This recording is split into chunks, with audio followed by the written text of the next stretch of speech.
4 of the most important reasons why you need a code of conduct. And again, so this is how we develop our code of conduct, and we hope that you develop yours as well. Some of our mentors were showing up exactly at 1 o'clock. So once you have that list of expectations, you can now start being targeted with the questions that you're asking in the interview. You cannot assume your team knows how to be a good representation of your organization. Welcome back to the Melanated Married Millionaires in the Making show. As y'all know, we're here to try to help increase the number of millionaires that are out there, 6-figure business owners, $1 million business owners. And there was a stat that I listened to. It was off of the Social Proof podcast. They had a guest on there. And he said 96% of Black-owned businesses are sole proprietors. Sheesh. So if I'm misquoting, my apologies. At least over 90% of Black-owned businesses have no employees, no team, and only 4, at most 10% of Black-owned businesses actually hire other people to support their work. Wow. And I think if we want to really scale the number of $1 million Black-owned businesses, if we want to scale the economic opportunity within our community, we need to start hiring. Yeah. We need to build more businesses that are supporting the community with amazing team members and employees. So, thank you for tuning in to another episode of the Melanated Married Millionaires in the Making show. King, where can I go to stay connected with us? Y'all can stay tapped into the show at them4show.com. That's them4show.com. And you can follow us on Instagram at them4show. Now, let's get into the episode. In today's podcast, we want to kind of go through, how do you build that company culture, right? How do you have people sign up for a specific role of responsibilities, dress code, language, and really create that code of conduct for your community, for your team, to make sure everyone is walking in excellence. My name is Devon Travell, creator of Black Wall Street, the board game, co-host of the Melanated Married Millionaires in the Making show. And with me, I have my amazing, my logistical, my smiling, my eyebrow dancing queen herself. Please introduce yourself. What is up, everybody? My name is Sinclair, aka the Health Nerd. And yes, I am Director of Operations and Logistics as well for our business. So I think today's episode is super important for all aspects, but especially I think for everything that I see on the back end too. I think another reason why I was surprised by that stat. I would have imagined that most of them are sole proprietor, but not that many. I would have said like 60%, but 90% is crazy. 90%. And I think that's also why we don't see as many Black-owned businesses that are passed down to generations, right? Exactly. Because if you're a person and you go on to glory, so does your business, right? And there's nobody there to kind of keep it going. Exactly. So I think taking it to that next level, really establishing it as an organization, as a company that gets more people involved, that has, that's creating jobs, I think solidifies it as a pillar in the community that will stay even past whoever started it. For sure. And for us, we were sole proprietor, functioning as an LLC, but like we were doing most of the work from 2016 all the way up to probably 2019, 2020, right? That's when we finally started hiring on team members. People are doing the editing for us. People are doing the mentorship programs for us. They're writing blog posts. And now the work was able to scale past our hourly time on the business. And that's when we saw a huge increase in the company. So what we're going to share is from our own experience. We had, and I don't know if you're going to go into this, but we had some people that did join the team before we had a code of conduct, right? Because before it was just me and you. I know Sinclair, right? We go together, right? So I know her values. I know how she's going to conduct herself. So we didn't really need to create a code of conduct when it was just us, because we trusted each other and we moved professionally. But as we were hiring on team members, we kind of assumed that they had that same level of excellence, those same values with them, and not all of them did, right? Some of them had their own set of values, their own set of behavior, their own culture that they brought into Play Black Wall Street, and we needed to not get rid of that, but we needed to make sure that people understood you leave that there and you bring this code here. So this is how we developed our code of conduct, and we hope that you develop yours as well to build that strong culture. Queen, I'm gonna pass it to you because you run this, and you let me know how you want to go about this episode. I mean, you basically started us off exactly where I wanted to start it, which is like why we even created a code of conduct, which we actually call our code a code of excellence, right? So that again, it sets the precedent that this is how we stay excellent as a business. But yes, we did notice some behaviors within some of our team members that we did not want associated with our brand, right? Again, these are, if you want to do this outside of when you're representing the company, do you. Boo boo. But boo boo, do you. But when you are, putting your polo on and now you're representing our company, we want you to make sure that you are fitting our company culture, representing, right? You're basically extensions of us and our brand. And we want to make sure that that anybody that we bring on is an extension of that and is a proud member, right? We can be like, oh yeah, I saw so-and-so, they're on your team. Like, yes. Yep, that's us. Yes, that is us, right? And we want all good things to be said. So the next thing I want to talk about is what our code of excellence is actually comprised of. I'm not going to go through the whole thing, but we do have like sections. And the first section are the roles and responsibilities. So it does outline like you are a mentor or you're a facilitator, right? These are the roles and responsibilities as it relates to those specific roles.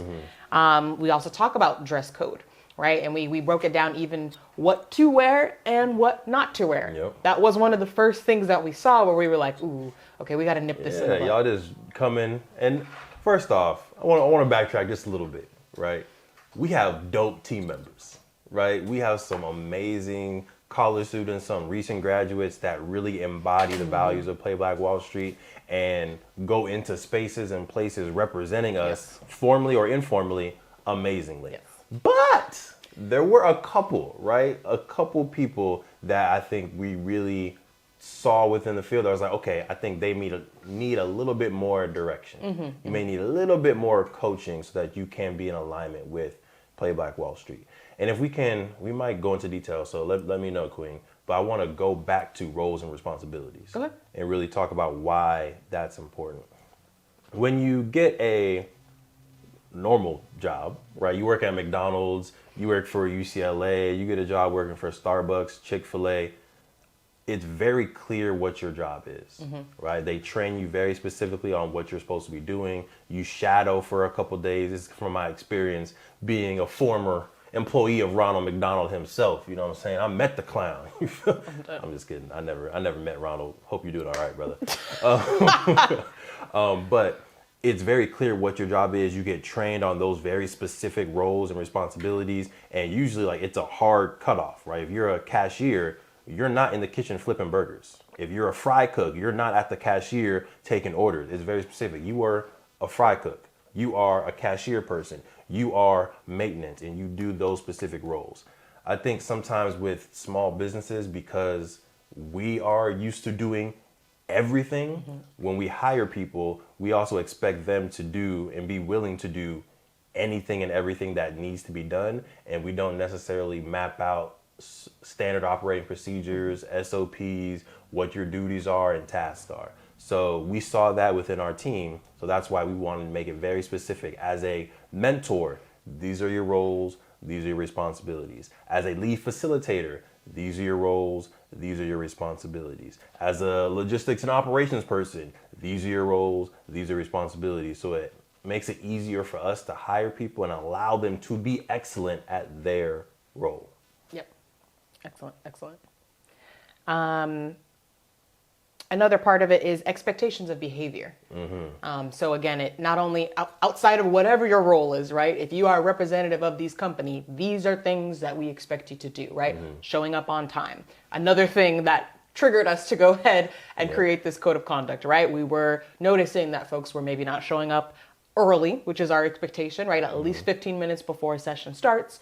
We were noticing things like that where it's like, we didn't clearly, like, yes, verbally, we might have said it in a meeting, make sure you shut up, 15 minutes, but we don't clearly outline our expectations. Right. So we needed to get that on paper, and we actually set up ours as agreements. Basically, it is an agreement, and I'll talk a little bit more about that later, but our expectation of behavior says, I will blank, blank, blank. I will blank, blank, blank, right? So it's us outlining our expectations, but also once they sign it, it is them saying, I agree to do these things. Right. Anything you want to add there? So again, some of these, so one of our critical actions, right, a part of our company culture is to show up on time and prepare to every time to everything. And this is something that I've embodied for years, even before Play Black Wall Street, before True Up Forever, before M4. I like to be a timely person, show up on time, and have the amount of time to prepare adequately for the workshop, for the class, for the speaking engagement, whatever it is. Be out front, be able to welcome the students into the classroom. All those are things that I just kind of have done a part of my culture. So, and then when we hire people, my automatic expectation is that they will be in the classroom as if I am there. They will behave as I have behaved, because those are the things that have allowed us to grow the business. But those specific things weren't happening, right? So if class started at 1 o'clock, some of our mentors were showing up exactly at 1 o'clock. And then now they need to set up their camera, they need to set up their laptop, they need to do all these other things. And then class doesn't even start until 10, 15 minutes afterwards, which now we just lost precious time to create the impact for our students, right? So then we need to go back to our mentors and say, hey, here's the expectation. If class starts at 1, you need to be there 12:45, find the classroom, set up, and be fully ready to welcome the students in at 1 o'clock, right? Another one of our critical actions is we teach and learn with a smile and positive energy. Ding. Right, it's one of my favorite ones as well, right? So we want to make sure that our students or our mentors are creating a positive environment in the classroom. Some people, right, don't necessarily have a customer engagement or customer service background. This one, I had to train her on some emails sometimes. Look, like, can you please per my last email? Yeah, like, Sinclair, say good morning. Say how are you doing? Where's the money? Goodness. Sinclair, she's Debo when it comes to the money. Like, for real, Sinclair is Debo. But these are all just like small customer service things that we need to make sure the entire team is on one page and we have one vibe, one behavior, one culture, no matter who in the team our customers are engaging with. So it's gonna be different for y'all, right? Maybe you have a security company, so showing up with a positive smile and energy might not be the vibe you want. But specifically for your niche, for your customers, what behaviors, what culture do you need your team to have to make your business successful? Yes. The last portion of our code of conduct or code of excellence is the code of attitude. So outside of just doing the actions, right, we want to make sure, again, our company culture with just us two is great. Great. Because that's my dog, right? We go together. We go together. Put a ring on that. But as we grow the business, we want to make sure we're basically like bringing people into our little family. Literally. And so we want to make sure that the vibe, the culture is good and people are there with positive attitudes, because that's important.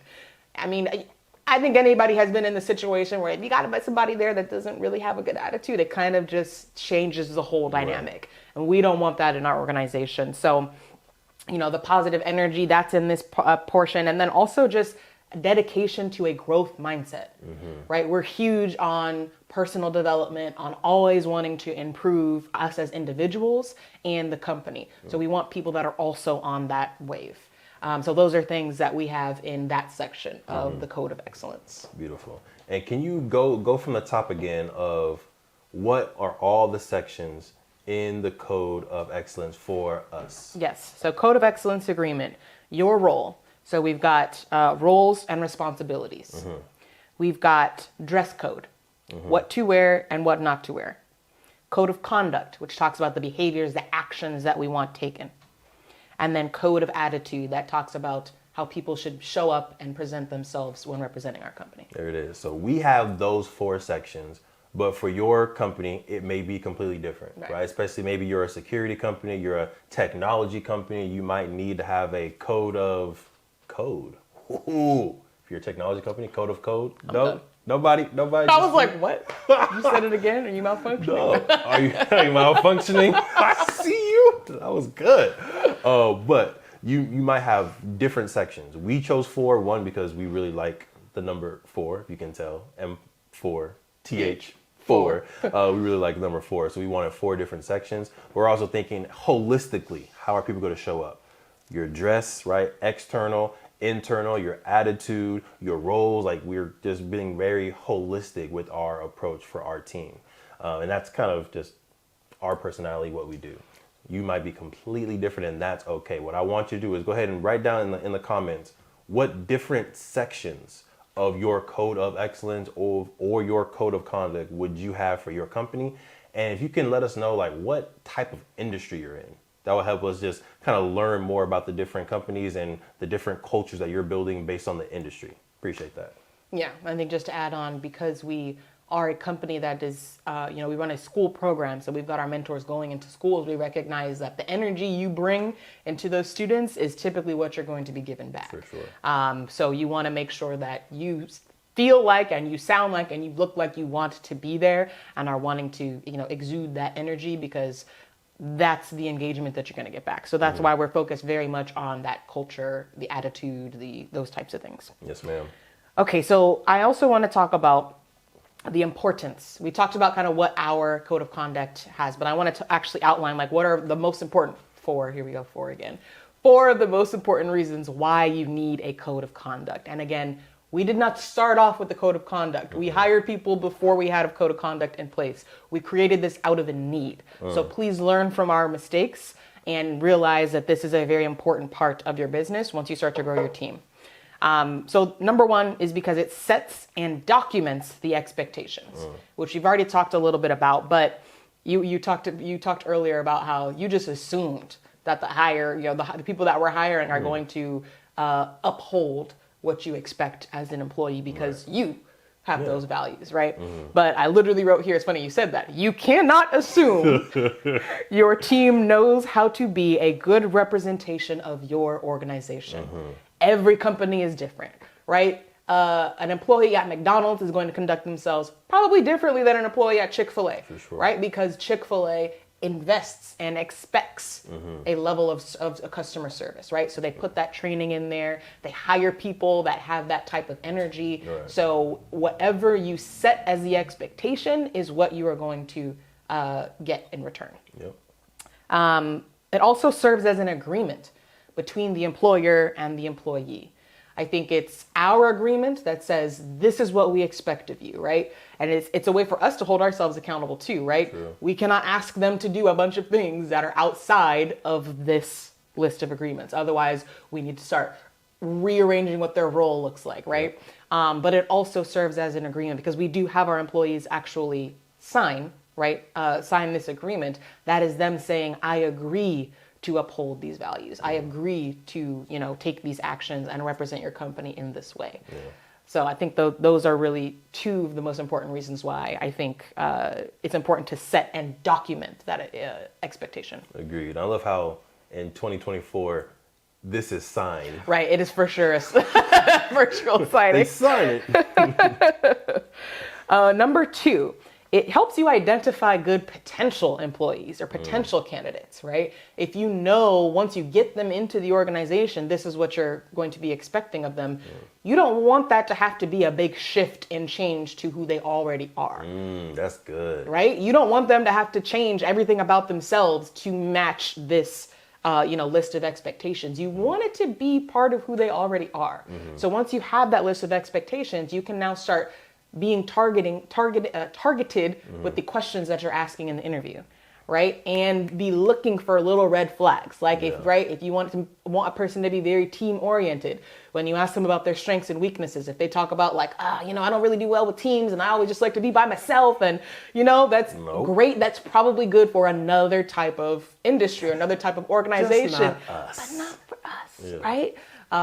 So those allows you to really look for how can I set up this interview process? How can I be very intentional with the interview process to find people that already embody these values? That is an excellent point, Queen, on filtering the interview process. I think our first interview process, we didn't have a code of conduct. We didn't have a clear roles and expectations. So we were just hiring off of really vibe and availability, right? If you got a good vibe and you're available to come through, play Black Wall Street, we'll hire you. But now, second round of things, we were able to get really more specific on timeliness. Yes. Are they smiling in the interview? What kind of vibe are we getting? Are they educated, or do they have, not are they educated, but are they educated on financial literacy? Have they been a tutor before? Have they worked in summer camps before? Get really more specific on the type of people. But then on the flip side of that, once you get someone who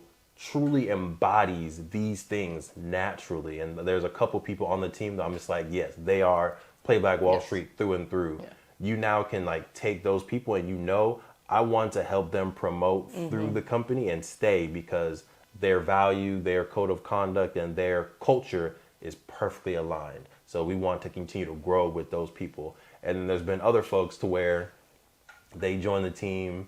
It's clear that who they are is not in alignment, and it takes either a lot of effort for them to try to get in alignment, or they never get into alignment because it's just in their bones. And it's like, okay, well, this is a person that will not be welcome to join the team again in the future, right? So it makes it real easy to make those decisions. Yes.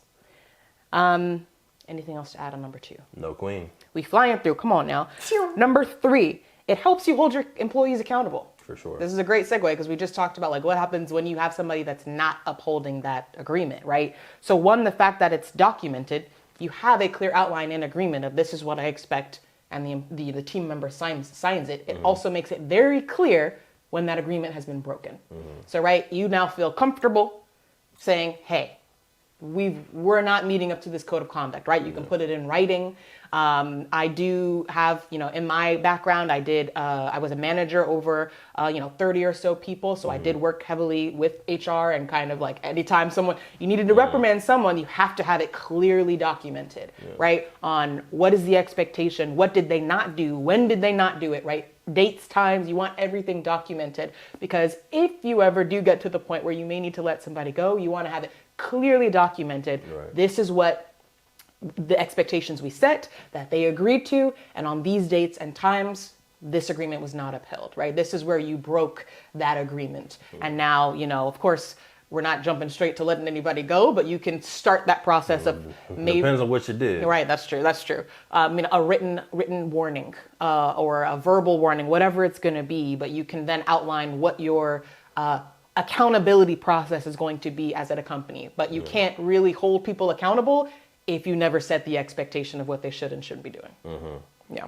Very tough firing people or not renewing people, right? But this is a unfortunate reality of being a business owner, being a boss, being a entrepreneur. Yes, you get the privilege of hiring people, you get the privilege of providing value, but at the same time, you need to make difficult decisions to sometimes let people go or not promote people. So just prepare yourself for that, right? You're a boss, you're an entrepreneur, you are a millionaire in the making, and it's gonna come with some tough decisions. Yeah. So I think, again, code of conduct is the step number 1. This is you outlining, this is what we expect from employees. Step number 2 is the accountability piece, which is also important. You don't want to have to be reactive in the moment when something doesn't go right and figuring out, how am I going to fix this? You want to have that process outlined. So again, learn from our mistakes, get that code of conduct, step number 1. Step number 2, what happens when someone does not uphold that code of conduct? Nice. Now, number 4. The code of conduct creates company culture and upholds company morale as well. And so I think this part is underrated, but very important. Okay. Let's say you have somebody who is not holding up the code of conduct. They're showing up late.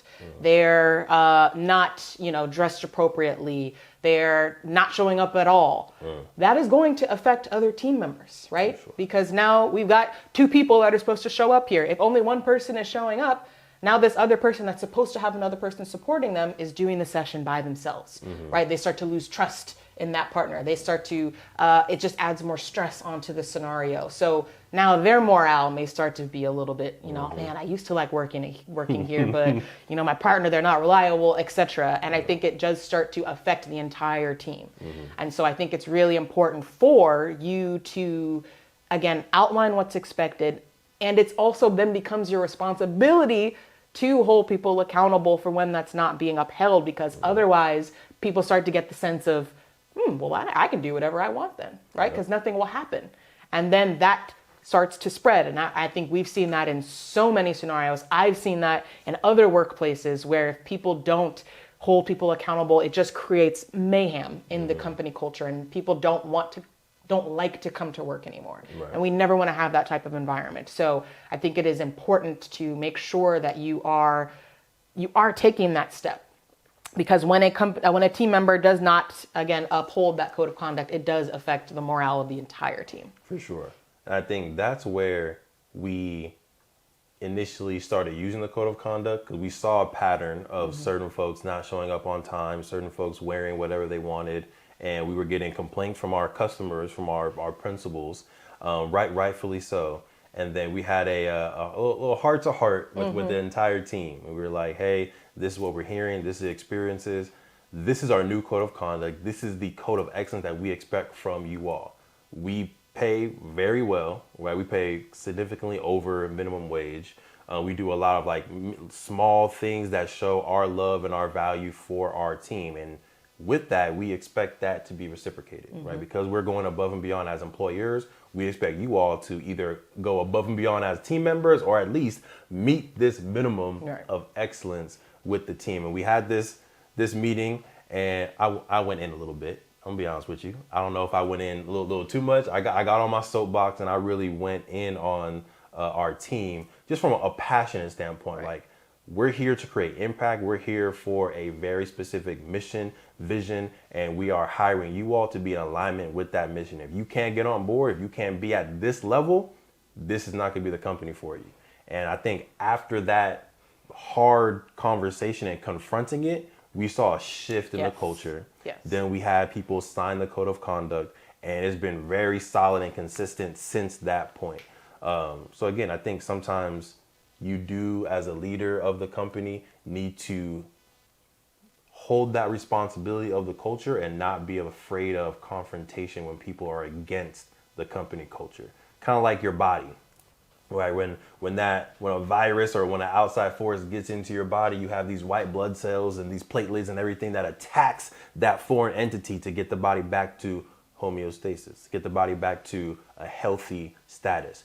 You have to kind of see a person that's coming into your organization who's against your values, who's against your company culture. That person, for a lack of better words, can be a virus, can be a detriment to the body of your organization. You need to make sure your platelets, your white blood cells surround that person and either change them or take them out of the organization. Neutralize the threat. Yeah. I very much liked that I knew analogy. You would. I knew you liked that. Yep. Shout out to Osmosis Jones too.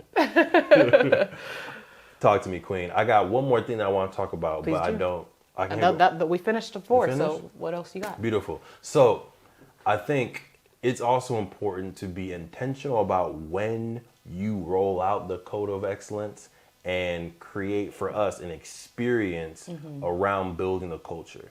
So you can do this through a company retreat, right? And I think we started doing this with just me and the Queen, having company retreats for Play Black Wall Street, for the M4 show, so that we can be just fully immersed in the brand, in the culture, go through our mission, vision, core values, code of excellence, critical actions, and just be surrounded by the culture and then walk in it. Yes. And we were able to have that experience with our Play Black Wall Street team.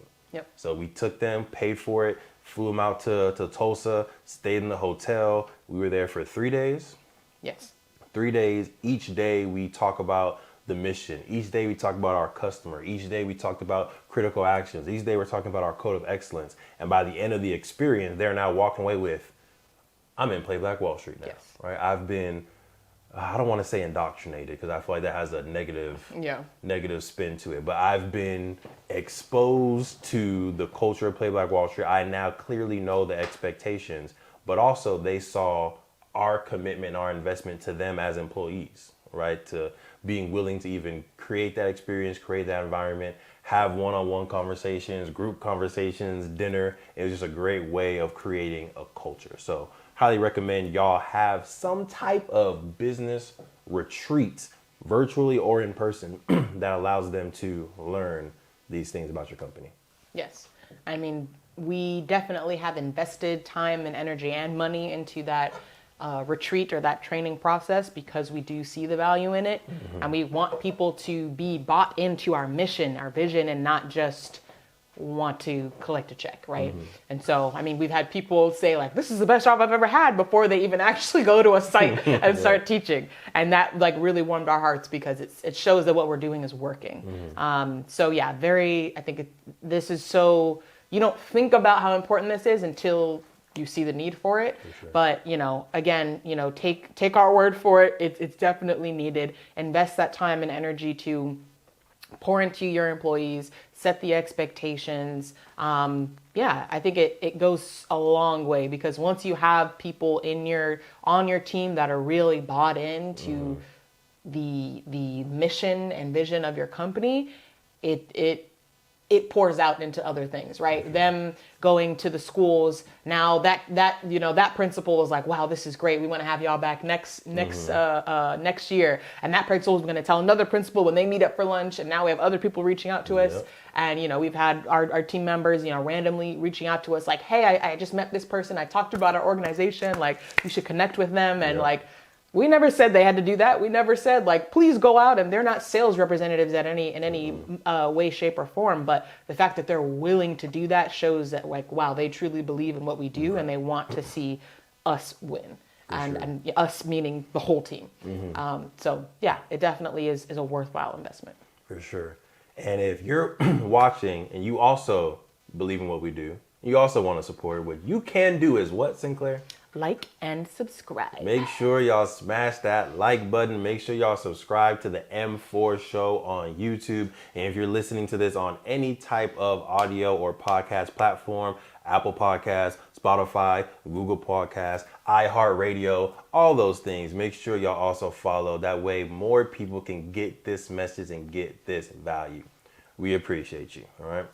So hopefully this action item for y'all in this episode is to map out what is your code of excellence or your code of conduct. And you can call it whatever you want, which matches your brand, your core ideology. But definitely write it down inside the comments. What is going to be your code of conduct or excellence? And let us know what industry you're in. Queen, anything else you want to sprinkle on that before we go and eat some lunch? Lunch? No, I'm ready for lunch. Ready for lunch? All right, y'all. Thanks for tuning in to the M4 Show. My name is Devon Travell, creator of Black Wall Street, the board game. And I'm Sinclair, a.k.a. the Health Nerd. Make sure y'all secure the marriage. Make sure y'all secure the bag. And of course, make sure y'all secure the bag 2 times. I was like, wait a minute. Come on. This is a bag. Peace.